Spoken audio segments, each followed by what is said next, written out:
ایک national defence authorization act ہوتا ہے یہاں پہ نا، وہ ایک قانون ہے جس کے تحت یہ تمام جو دفاعی معاملات ہیں ان کو کنٹرول کیا جاتا ہے، ان کو چلایا جاتا ہے. اس میں ظاہر ہے کہ ڈیفینس کی اسپینڈنگ بھی شامل ہے، اور جیسے پاکستان سے اور امریکہ کے جو دفاعی معاملات ہیں وہ بھی اسی بل کے تحت ہوتے ہیں.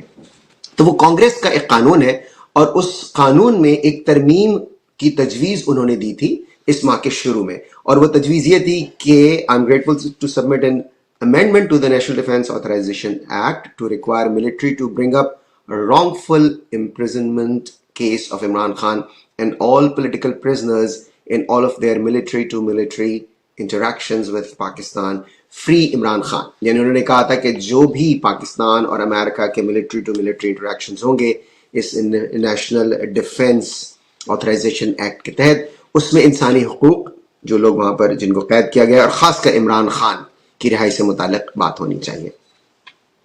کل اب نیا اس میں کیا ہے؟ نیا یہ کہ انہوں نے کہا ہے کہ ان کی اس تجویز کو مان لیا گیا اور اسے بل میں شامل کر دیا گیا ہے. اب اس بل پر دستخط ہونے ہیں جو ظاہر ہے کہ صدر ڈونلڈ ٹرمپ کریں گے. اب کیا یہ بل عمران خان کی رہائی کا پروانہ ہے؟ ہرگز نہیں.